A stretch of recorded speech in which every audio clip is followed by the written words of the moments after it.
Thank you for joining us on the Media Connection.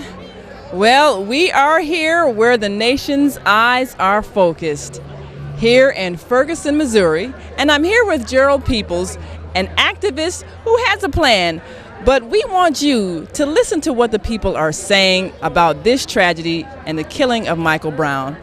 Gerald, what brings you out here today? Peace. I want to encourage peace.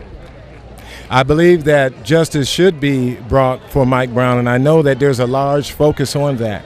But I also believe that we should create a plan for long-term change. What was revealed during this time was a desperate people, and the desperate people need a desperate plan. And the plan that I want to encourage is that everybody have a plan A. The city of Ferguson should make an aggressive campaign to make sure every citizen of Ferguson knows the plan for the revitalization of the city of Ferguson. They should also create opportunities for homeless people, for unemployed people, and for every junior high school and every high school student to have a plan A, which incorporates them into the city's plan for revitalization. The guesswork is all taken out. The U.S. Department of Labor has created a site called mynextmove.org. All we have to do is use the tools. We haven't been using the tools. Are you a resident here of? I am a resident of St. Louis. I live in Belleville, Illinois, and this is my city. And I believe that the plan is designed for any area of this city, not just Ferguson, but every area. Every area should have a plan A, where every student, every junior high school student, high school student, every homeless person, and every unemployed person has a plan A to be a vital part of that community. Well, all right. Well, let's hope the leadership listens to you. Now, are you planning to attend the march today? I plan to make sure I get plan A in somebody's hands. All right. Well, you've heard it here, and we'll continue on with more organizers and marchers who are saying justice. So now I'm here with Erin Guthrie and Sharon Smith, and we want to spread the message that they are putting right out here on posters and on their shirts. Tell us what made you write this poster, because this was my sentiments exactly. I think that if the police are coming in dressed like soldiers, then they start thinking the soldier mentality of people that aren't dressed like them are the enemy. And we are not the enemy. We are here to be protected. And I don't feel that we are. So, and seeing all of this, how do you feel about the police now? Do you feel safe, or do you feel like there really needs to be some community relations work? Seeing the Missouri Highway Patrolman, the patrol captain come in has made me feel amazing. He has just done such a great job just bringing everybody together. I am a little wary of the police, to be honest with you. I don't necessarily fully trust them because things like this happen. They happen everywhere, and I don't always trust that. Now, have either of y'all had any run-ins with police where you felt uncomfortable? You felt like they were a little bit too military? I haven't lately, thankfully, but there's been times in the past when I have. And what about you? Yeah, once in college. Oh, what happened? He just was very intimidating to me. I'm a female, and I know I'm a strong person, but just he was very intimidating to me for very little reason. I got pulled over on a bicycle, and I didn't have a headlight on my bicycle, and he was very intimidating and angry about it, and I thought that was a little much. Yeah. So now there are some countries where the police don't carry any arms at all. Do you think we could ever get to that point here in America where the police are unarmed and just serve and protect? I actually used to live in England for a while where the police are not armed except for a very select few, and it worked out well. They have less crime than we do, less gun violence than we do. If they can do it, I don't see why we can't. I love that thought, and I would love to see that happen. Do you think we could ever get to that point where police are unarmed? I think it would take a lot of cultural change throughout the entire country. I think and it'd take generations for it to happen, but I would love to see a day when it could happen. Well, that sounds like something to work for. So we'll continue with more here in Ferguson, Missouri, fighting for justice for Mike Brown. Now I'm here with Terry Wilson, president of the Jenny School Board, and we've got some children here who are saying that they need some opportunities. What is it that you hope is accomplished by this organizational effort?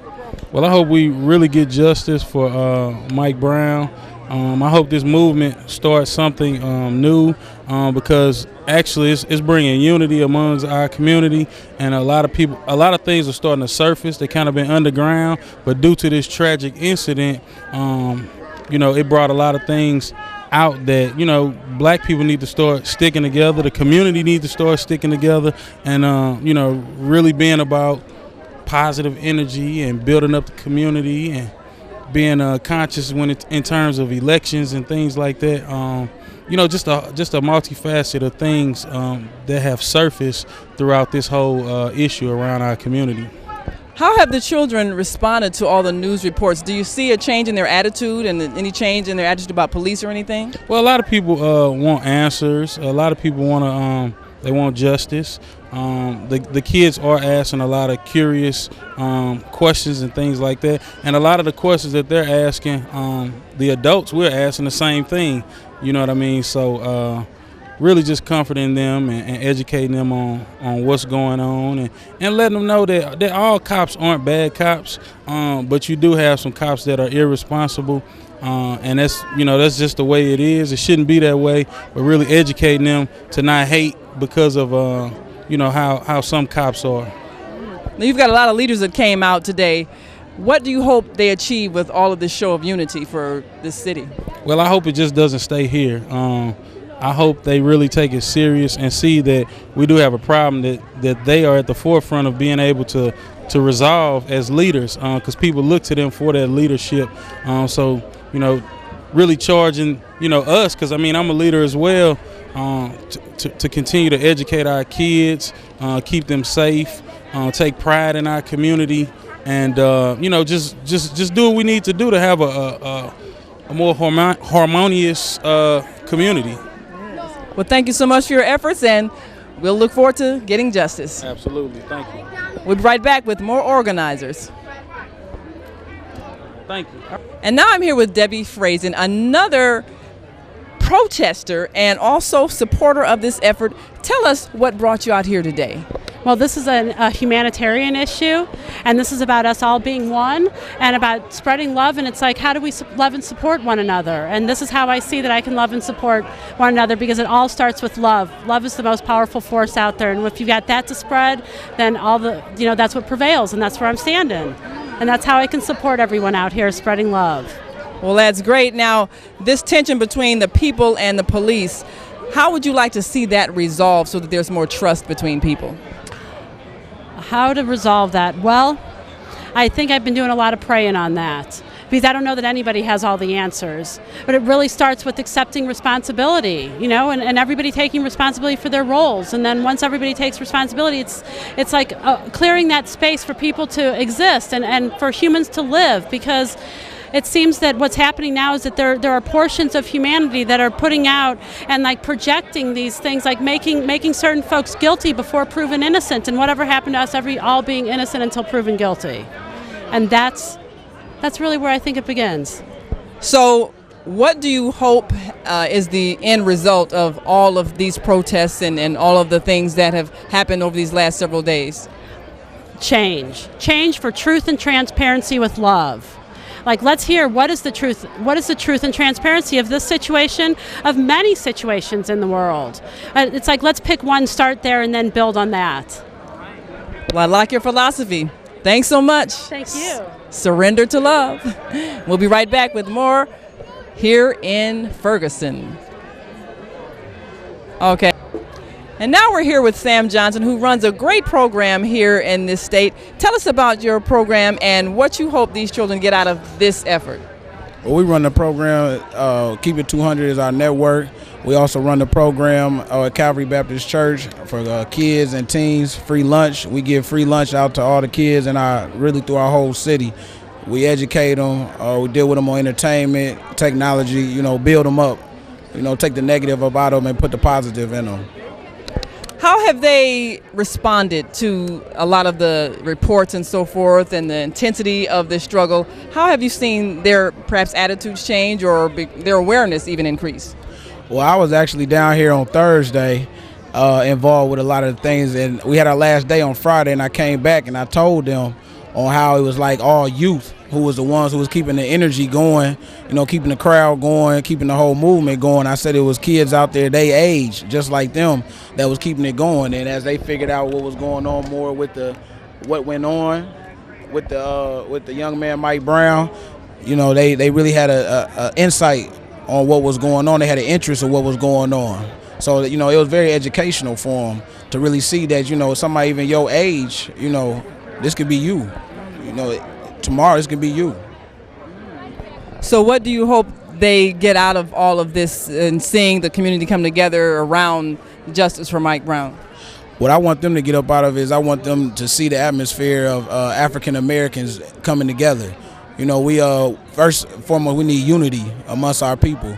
If we can get unity first, we can really make a strive of changing things, and it's going to be the kids that's going to make that unity. So I wanted them to see firsthand, how kids are coming together, teens are coming together in unity all across the world to change things.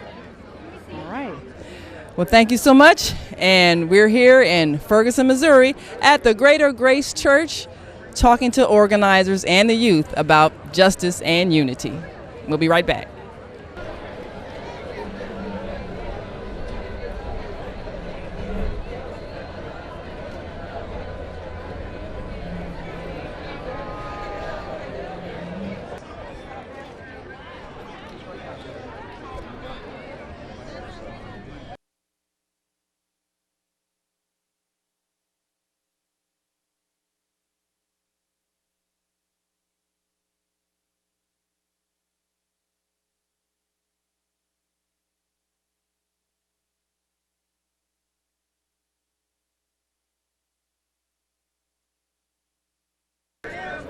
And now we're here with Jilani Brown from St. Louis, Missouri, who is one of the protesters here, and of course our own Chicago Zakiya Muhammad came down here to show solidarity representing the Chicago people.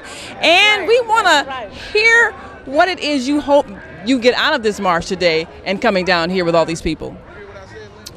Well, I really don't expect to get anything out of this march today. What my hope is that all of this momentum from this incident will carry over, into the future. Whether God gets indicted or, gets a serious charge or not, I just hope that all of this, unity and solidarity between us black people, old and young, and, few, white folks and other races too, I just hope it continues, because the only way that we're going to solve this problem, this is not an isolated incident. It's going to happen again. It already has happened again, out in LA with the guy, Edsel, so the only way we're going to stop this problem is if we continue to unify, continue to organize. We have to do it from within. We have to save ourselves. We can't, when we protesting, all we doing is asking, somebody to come from outside and come to, to remedy our situation, remedy our issues, but it starts with us. We got to start voting. We got to organize around our community. We have to find people from within Ferguson, and within our black communities to run for local, government, to run for mayor, to run for city council, to run for the school board. And we have to continue to support those people and vote those folks in. But we have to cultivate them, ourselves from within the community, and we got to save ourselves. And I think those are the steps we need to take. But, so I think the organization is good. Like I said, I'm glad to see all of the unity between everybody, but this is not the end all. This is not going to, we have to go much further. And you have to have multiple fronts. So it's good to get the attention out there, protesting is necessary, but we got to take it further. This can't be it. All right. Well, I think you're doing a great job. So now, as a kid, you've been out here in the midst of this. What are your reflections as you see all of these people unified for this cause? Look, I feel so good. The energy out here is so powerful among these people. So many young people out here. And just the showing up of the people out here is going to put something on the law officers' minds and the legislature's mind. When they see people out here in big numbers like this speaking from experience, whenever there's a crowd of people who don't let up, who are consistent, every day on the case, you get justice. I bear witness to that. And justice is going to come to Michael Brown. I feel it in my bones because the people are not going to let up. People like me coming from Chicago and other cities and states, they are out here standing with Ferguson saying, hey, we feel you, because what goes on here goes on in Chicago, and it's been going on for a very, very long time. I've been in the struggle, and we've been fighting against this kind of injustice for the longest. So now young people are beginning to see what we fought when we were young, you see. So I'm very happy to be a part of this group out here. As far as I can see, people all over, and they want justice. I just found out there's a peace rally Saturday at 12 o'clock in a park. I forgot the name of the park, but they're going to be doing it here, look like every day. I'm feeling good about it. I love fighting against injustice. The Holy Quran says, speak out firmly against injustices because it's pleasing to Allah. All right, well, you're doing your part, and we thank you for representing Chicago. You're welcome. And we'll be back with some more marchers saying justice for Mike Brown.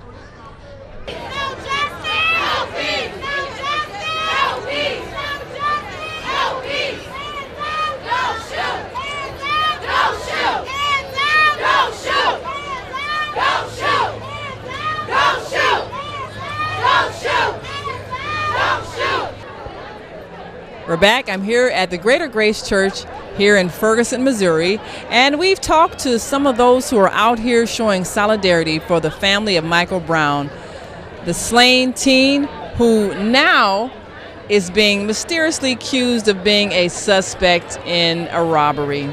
Well, many of the residents don't believe that story. What they believe is that there needs to be more honesty and truth and transparency between the citizens and those who are supposed to uphold the law. So now we're going to join more marchers as they travel along a route and continue to express the idea that the police should not be a military force and those who have done wrong need to be held accountable. We'll be right back with more here in Ferguson, Missouri.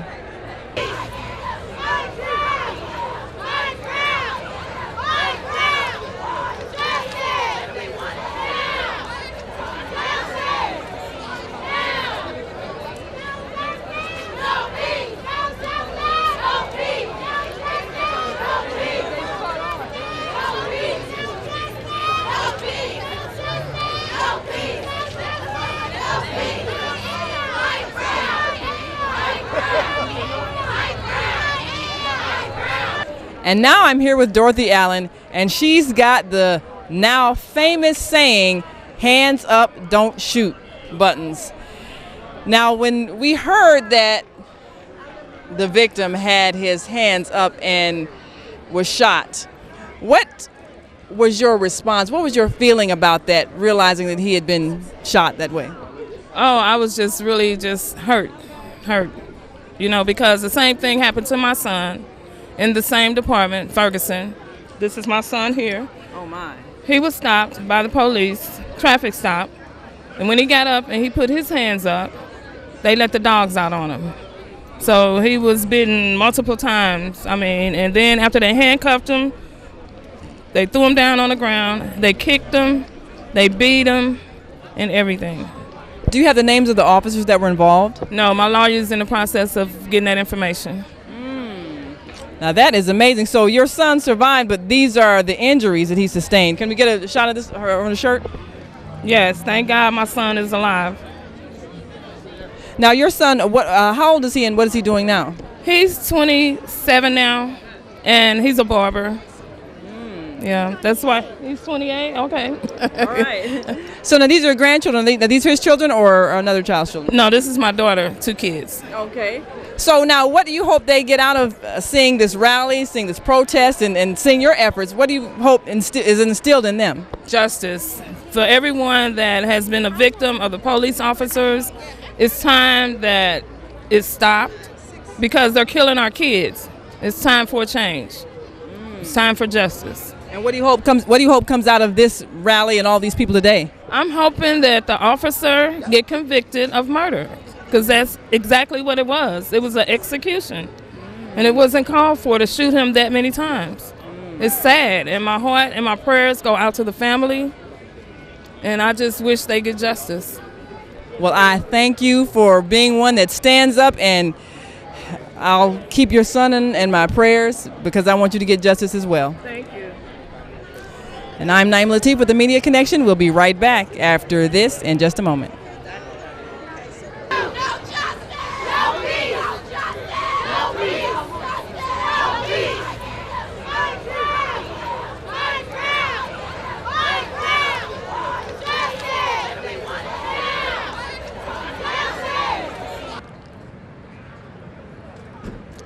I'm here with Committeeman Anthony Bell right after this rally at the church. Tell us, what do you hope is going to be achieved after all these gatherings and all the speeches? Well, we're going to move forward, however the circumstances go. But right now, we have the Justice Department here that's involved in this case. And we're looking for justice. That's what we're looking for. And I gather that from the congressman's point of view, that we will achieve justice more so from the State Department, other than local officials here. Do you think that justice will require some new legislation being enacted? Let's hope it is some new legislation that would be enacted in reference to cases, high-profile cases like this, and ones that are not here. What would you suggest in terms of legislation that could perhaps prevent this kind of an event in the future? Racial profiling is prevalent all over the country. Things such as that also help in cases where, a person have misjustly been judged by police or profiled by police or executed by police themselves on the street. So do you think there needs to be stiffer penalties for law enforcement officers that do that sort of thing? Or how do we go about making that a piece of legislation that's enforceable? Well, making that a piece of legislation that's enforceable, we need to, local officials and national officials should come together and draw up bills and stuff in reference to new legislation for police control, police internal affairs control, such as that. Now, the area that you represent, describe that. Is it predominantly African American? What are the demographics of the area you represent? Well, the area basically I represent is about 90% African American. Have you had a lot of incidences in your area of police misconduct or accused misconduct? Yes, we have. I have had quite a few in my area. Say, for instance, a lady named Miss Rachel, her son was shot, I guess, about 20 times by the police officer. And we had another case here in the city of St. Louis where a young man was shot 20 times by the police officer. So this is not this is just a typical case of what goes on here. It's not justifiable either. So what has been the response when these things happen? What does the city do? What does the police department do? What happens? Right now we got a couple of cases in court in reference to the cases I just spoke to you about. That's in court, being prolonged in courts right now. But it haven't attracted the attention that this particular case with Michael Brown have. We have gathered right now worldwide attention on the Michael Brown case. This case here would represent the cases that went unjustifiable by the police officers. So what do you think it was about this case that made this the one that just kicked everything off? Well, I think what's happened here, being close contact with the family and being there when the young man's body was still laying in the street, I think what this is going to do is really send a message to the world that we're not going to take it anymore.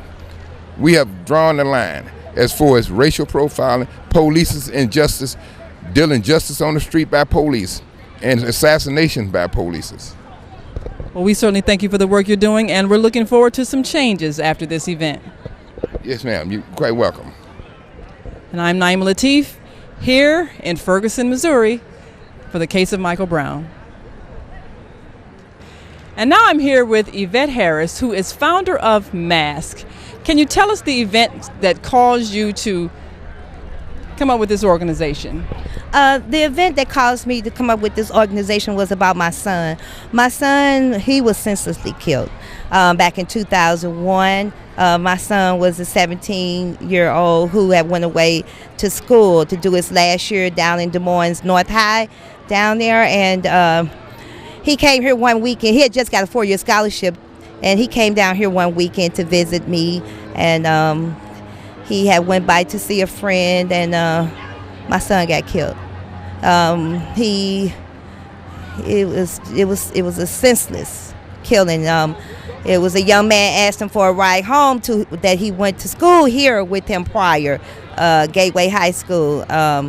he had went to school with him here, and the detectives and everybody knew my son, and they said that he was up there talking to them, and he was on his way out the door, and the guy came up and asked him for a ride home, and my son said, "Come on, man, I'll take you home. I'm going right that way." And the guy had got into it with some gang members, and the gang members seen the guy get in my son's car, and so they boxed my son in on the highway, and they started shooting, and my son was the one who took the bullet to the head. I know this got to be devastating. So what kinds of things do you do in raising awareness about senseless killings? Well, MASS is a nonprofit organization. It is to help other mothers who are dealing with a senseless killing in their home. It's other mothers who are dealing with tragedies for as cancer. My sister died of ovarian cancer. She had walked to the store one day and couldn't breathe, and she died within a week and a half. And she was a person who would go to the doctor all the time, and she had 4th-stage ovarian cancer. A friend of mine's whose son I just recently heard, she was 3 months, and she left her son with his dad, and the baby was 3 months, and the dad hit him in the head with a hard object, and he passed away. So it's just a lot of different things for us. People is killed. It's a friend of mine I know here whose son hung himself at the age of 14, and a friend of mine who helped me with this organization. Actually, Evangelist Donna Scott. She helped me with this organization, and her nephew had just got killed. The funeral is Tuesday. Well, I am so glad that you're doing this work. It's a tragic thing that happens, but of course we have to raise awareness. Now, your 2 helpers, are they members of your family? No, they're not members of the family, but they're members of the family in church. Okay. The church organization. Well, is that it? So, one last thing. What do you hope comes out of this effort today with all of the people that are gathering for the case of Michael Brown and striving for justice? I just want all the mothers to know they're not by themselves. This was a tragic thing, and I'm here for the mother, to let her know that it is other mothers who are out here just like she is, and we want to be able to hug each other and cry together and mourn the loss of our children together, because it is other mothers who are dealing with that. And I don't mean to get emotional, but it is other mothers who are dealing with that. And sometimes, I hear mothers saying that they don't have anywhere to go. But I am here in the Lord's name also, to just letting them know that we can come together in prayer. We can come together in the name of Jesus. We can come together and go on trips together. It's conventions, and it's just a lot of different places that we can go together and heal, because we need some healing here in this city, and this city needs some healing, and we might not have it in other places, but we as mothers, we need to come together and just let it out with each other, that we are just going through the same thing. And that's what I want. Well, thank you for what you do and helping us heal and changing the hearts so that we can stop the senseless killing. And I'm Naima Latif with the Media Connection. We'll see you next time.